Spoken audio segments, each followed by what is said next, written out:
Hitting other human beings is just basically wrong. I think they should be nurtured. This is a social justice issue.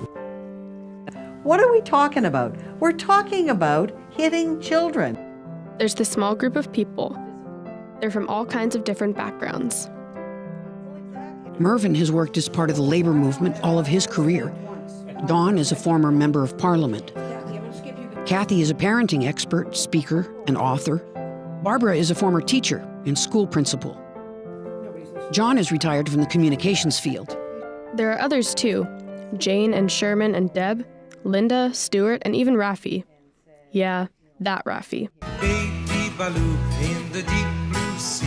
We have almost no money. We have no office, we have no phone, we have nothing, really. We're just a group of volunteers. Nobody told them to join this group. They just did, because they want to work together to make a change. I don't know them, but I think they're doing it for me, and for other kids in Canada too. It's kind of complicated, but listen closely and you'll understand. Corporal punishment is when someone who has power over another person punishes that person by hurting them, like a master over a slave, a teacher over a student, or a parent over a child. Corporal punishment of children has been banned in 52 countries around the world, but Canada isn't one of them. Why in 2017 would we still be hitting children? Why would we believe that the only way they can learn is to suffer pain, physical pain? Since 1892, the Criminal Code of Canada, Section 43, has looked like this. Every school teacher, parent, or person standing in the place of a parent is justified in using force by way of correction toward a pupil or child, as the case may be, who is under his care, if the force does not exceed what is reasonable under the circumstances. In other words, it's okay for a teacher or a mom or dad or a guardian to correct bad behavior with physical force. Well, reasonable force. What's reasonable force? Wouldn't that be different for everyone? My 8-year-old grandson asked me what was this meeting I was going to about, and I told him that I was going to a meeting with a group of people who wanted to change the Criminal Code of Canada to stop the ability of some people to hit children. And he looked at me with these little innocent eyes that really popped out of his head and said, "Nana, is it true? Are people allowed to hit children?" And I said, "Yes, they are, Christopher. That's part of the law of Canada, and that's what this group of people and I want to do to get it out of the laws of Canada." And he said, "Oh, Nana, thank you so much." Since 1892, Canadian laws have changed to make it against the law to hit slaves, apprentices, sailors, dogs, prisoners, and wives.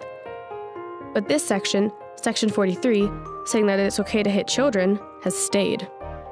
In 2004, people who thought that Section 43 violated the Canadian Charter of Rights and Freedoms took it to the Supreme Court of Canada.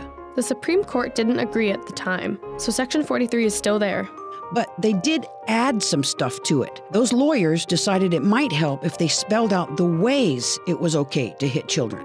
It's really boring and fancy lawyer talk, and you can look it up if you like that kind of thing. The mere fact that a law exists that allows you or encourages you or shows you that you should spank your kids, and a law that used to cover women, slaves, dogs, and the list has been narrowed down to children. Basically, it says stuff like, teachers can only use force to take a kid out of a classroom or to make sure they follow instruction. But they can use force. You can't hit kids under 2 years old or over 12 years old. But you can hit them if they're in that age range.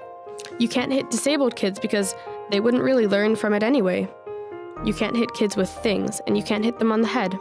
But it's okay to hit them with your hand on other parts of the body. All these hitting rules are only protected by law if the hitting is, quote, reasonable under the circumstances, unquote.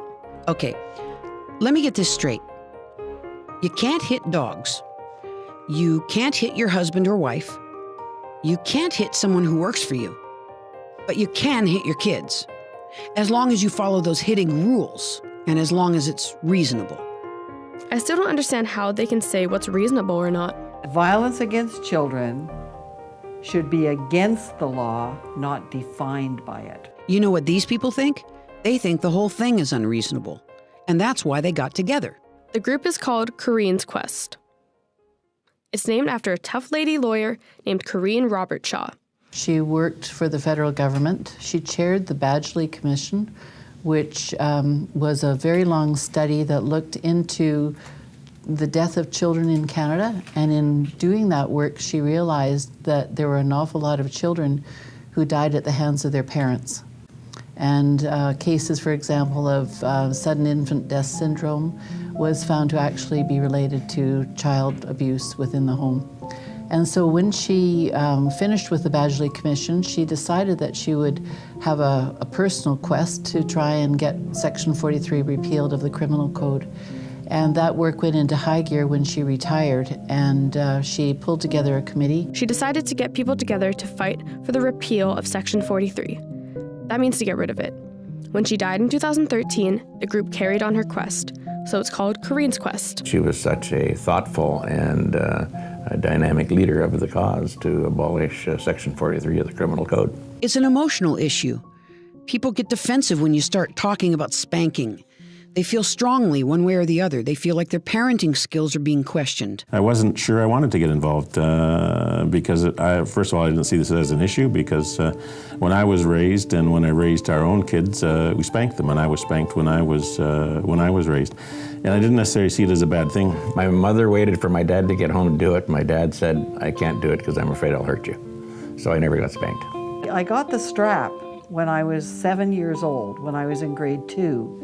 I was strapped in junior high school. I was never hit by my parents, but I was strapped in junior high school. We love our parents.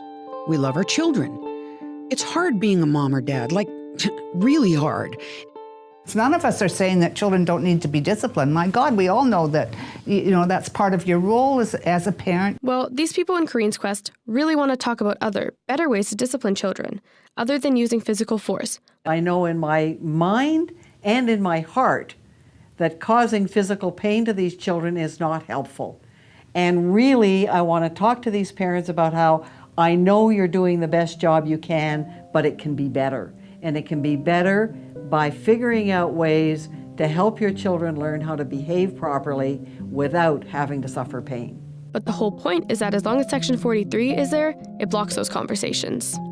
Because as long as it's legal to hit a child, and as long as it tells you exactly how to hit a child, people, like little human beings, are in danger. The fact that we're talking about adults hitting children just sounds to me to be absolutely absurd. And the fact that we've got a law that not only permits it, but prescribes it and then defends you when you do it is outlandish. Why do they go on and on about bullying, but don't pay attention to the fact that a scary number of kids are really hurt by grown-ups who say they're just using discipline?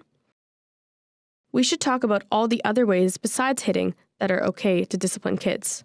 There's all kinds of alternatives, and there's many positive alternatives. And one of the things that we advocate, although it's not part of our mission at this point, but is help for parents. But that's not really what this is about.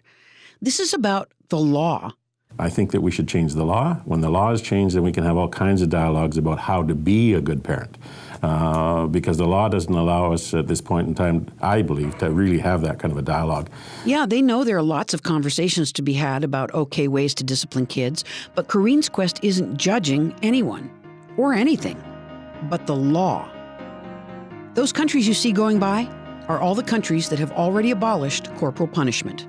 So why isn't Canada on that list? Well, lots of reasons. We need to grab the attention of the people who can make this change. And I understand from being in the House of Commons the pressures that are on you and the issues that you're faced with. I mean, you're facing, as an elected member in the National House in particular, issues like the war in Afghanistan, dealing with Donald Trump these days. I mean, that's got to be seizing almost everybody there on how best to do that, trade issues. So there's big issues you're faced with, and this is the kind of an issue that you may have quite a bit of support for in the House, but it's very difficult to get it up front and center. This is a serious issue. I think too many people now think, oh, well, slapping kids or giving the kids a spanking is it's not a good thing to do. But let's not worry about that. Let's worry about something bigger like global warming or traffic congestion or zoning or other issues of that kind. And it never grabs people's attention as a serious public issue. I happen to think it is. This just isn't thought of as a big important matter. I mean, it's been there since 1892, so what's the difference? But these people, and lots of others, think it's important that a great country like Canada shouldn't have a law allowing for the hitting of kids. 45 years ago, we abolished the lash in our prisons. We decided lashing prisoners was no longer a good idea. 40 years ago, a prime minister with the strange name of Trudeau abolished the hanging for capital crimes. That was 40 years ago. The only law on our books now that sanctions physical violence is Section 43 of the Criminal Code that allows parents to beat their children. I think that's outrageous, and that has to change. And that's what we're dedicated to doing. The biggest challenge is that it's too easy. Because it's really a very simple thing. It's already in the Truth and Reconciliation report. We're in contravention to a very vital part of the United Nations Convention on the Rights of the Child. So it's a case of getting that document in front of the right politician. We believe that could be the Prime Minister of this country, to sign a document that says this law no longer exists. They want the Prime Minister of Canada to pick up a pencil and erase Section 43 of the Criminal Code of Canada. This is Corinne's quest. This is Corinne's quest. Corinne's quest. Corinne's quest. This is Corinne's quest. Corinne's quest. This is Corinne's quest.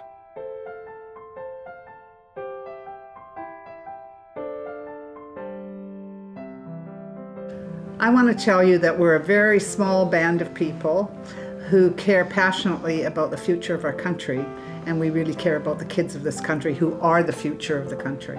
And we really want to see this change happen where Section 43, which allows children to be hit, eliminated from the Criminal Code of Canada. We want to see a country where we value our children, where we value their parents, and we help parents raise healthy, well-adjusted, and children who will go on to encourage our country to be all that it can.